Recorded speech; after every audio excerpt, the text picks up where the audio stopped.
Hey there, welcome back to my channel. I'm a little late with this, but this is my March beauty favorites. I didn't have a ton this month, but what I did have, I really loved. And a few of these things are, one I've talked about before, another one I've talked about before. Some of these I've already featured, so I just know that I've been using them a ton this month, and when I was kind of thinking about what I wanted to do for my favorites, I always go into my bathroom and just look at like what's on my counter, because that's the stuff I just always keep there that I use all the time. And I was like, all right, just like tells the story for me. All right, so let's get started. I've got some hair products that I've really been loving this month. The first one is the Way Treatment Mask.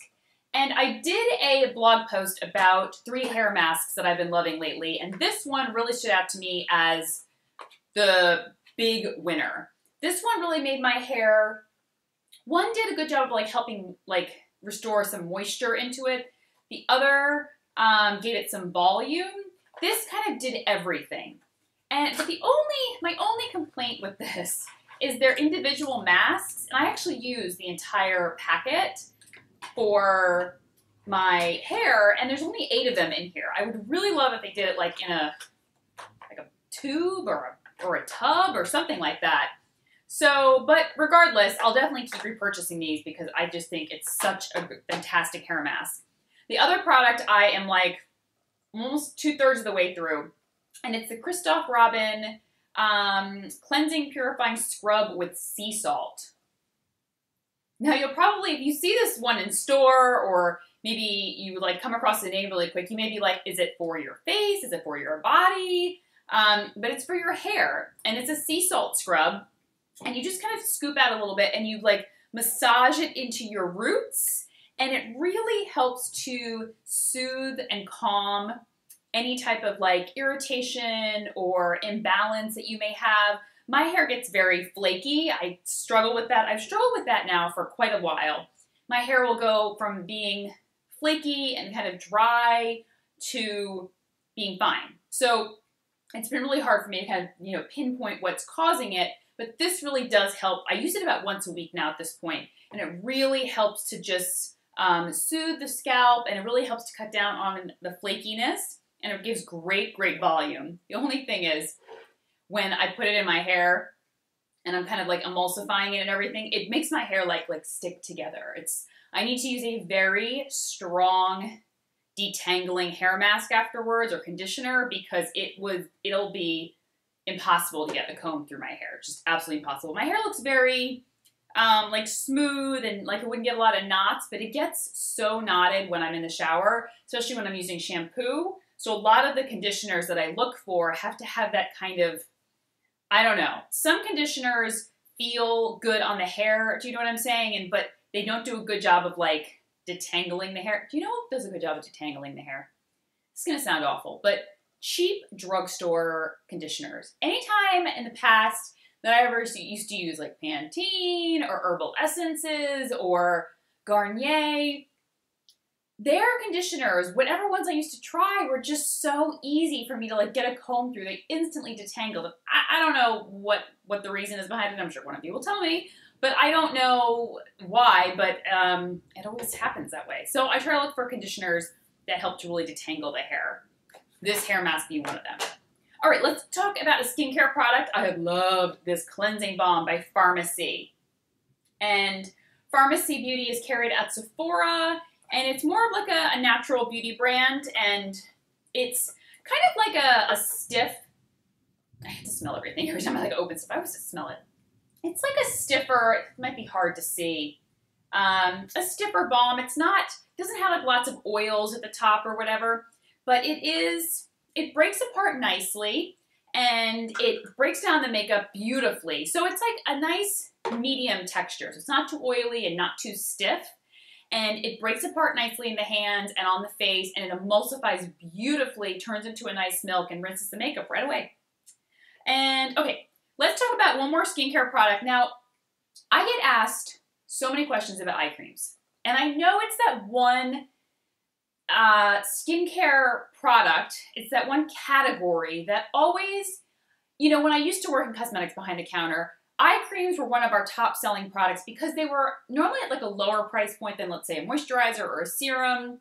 And they just were like an easy add-on because I don't know whether I don't know what has made us, society, obsessed with like the area around our eyes. And I know that's where the first place that we see aging. Surprisingly, that's not the first place I've seen aging. More is for me, it's like my forehead and the lines around my face here. But so I get asked a ton of questions about eye creams, and I don't review as many as I used to because as I began to try different ones over the years, I was just like, that one did what that one did, and that one did what that one did, and they all seem to do the same thing. And I really struggle with that, being like, this is my favorite, or this is my, I really struggled with that because I didn't want to seem so, I don't know, like, didn't you just say that one was your favorite, and now that one's your favorite? I really had a hard time kind of pinning down what I really liked. So, and plus, a lot of them, I've never seen one that's helped me with dark circles. I've talked about this before. I'm sure there are ones out there that some of you may have success with. I don't suffer from dark circles that much, so it's been very hard for me to determine if something is really reducing the dark circles. For me personally, it's more of like a lifestyle, like getting more sleep, reducing sodium, drinking more water has helped. But I know I'm rambling, I'm sorry. But I wanted to kind of preface this because I get a lot of questions about eye creams, but I did have one. I very rarely finish an eye cream because I just kind of, I'm like, I'm just not loving this, or it's just not doing much for me. And I am almost done with this eye cream by SK-II. And I thought it was worth mentioning in my favorites because that is a feat in and of itself. Typically I get bored with them, or I just find that what I liked initially I don't like anymore. And it is the Essential Power Eye Cream by SK-II.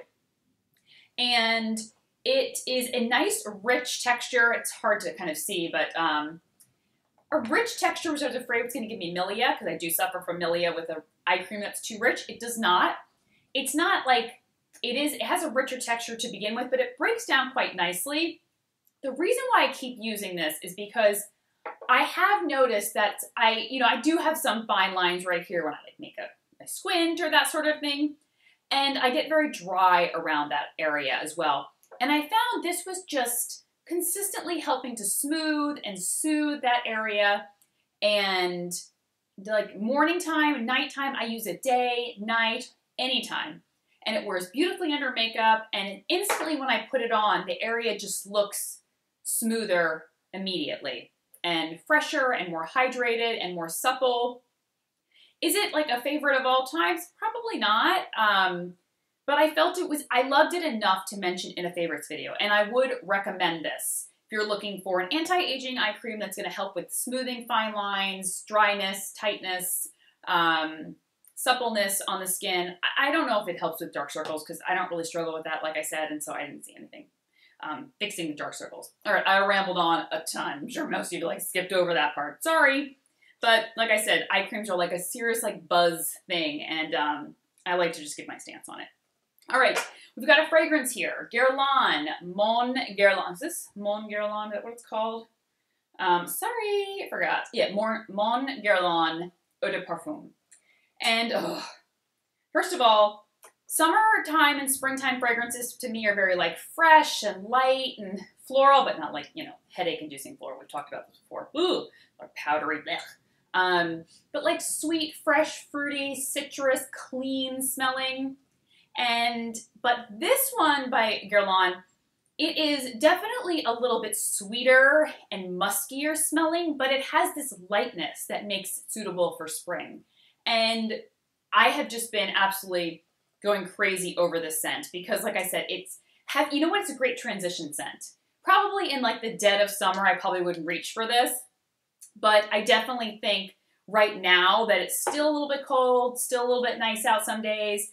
This is a perfect transition fragrance. And like I said, it's a little musky and a little warm, but it has some lightness to it and airiness to it. I don't think there's too much of a floral base to it, but when on the skin, it smells a little more powdery to me, which is not something I typically prefer, but when mixed with that kind of vanilla or that musky kind of warmth, it really helps to balance it to something a little bit lighter and perfect for spring. All right, the rest are lip products. And the first combo, I'm not wearing the lip liner today in the video, but I have just fallen back in love with this lip liner. And I don't love it for the formula. So let me just put that out there. It is the Bare Minerals Gen Nude liner in Borderline. It is a very stiff, firm liner. So if you're looking for something very creamy and soft, this is not for you, but the color, I can't get enough. It's been the perfect, somewhat defined lip liner, but it still looks quite nude. And I just keep reaching for it over and over again, and it goes with so much. Lip-wise, I have just been loving the Tom Ford Lips and Boys in Douglas, and that's what I'm wearing today. It has like a shimmery pink effect when I first put it on, which I'm sure you guys know I'm not like a big shimmery pink fan. I'm not really a big pink fan in general, but this has just really grown on me, and especially when paired with the lip liner. Beautiful. Okay, and then these Hourglass, these, what are they called? The Stylos, the new ones that launched. You guys know what I'm talking about. These, they launched like a ton of different colors, and the ones that I loved were Peacemaker, were all nude, no surprise. They are creamy and smooth and give quite a good amount of coverage. They're just very, I don't know, they're just a really good feeling lip color. So the second one is Influencer, and I'm sure you're gonna guess what the last one is. It's Futurist. I'm sure many of you could already guess which ones I picked. But they're all super natural, easy to wear. They feel very creamy. I like that they're a medium coverage, so they really give great coverage, not too sheer, and they last quite a long time. I mean, they're not gonna last like a matte lip stain would, but they definitely last for a good portion of the day. So that is my March beauty favorites. I know we're already in April, but that's okay. And I will go ahead and link everything down below. And stay tuned because I will be doing my Sephora VIB recommendations video very shortly. I'm gonna try to break it up into makeup and skincare because I couldn't do it all in one video. It would be way too long. So I'm gonna break it up into 2 videos. And I will talk to you guys soon. Take care. Bye-bye.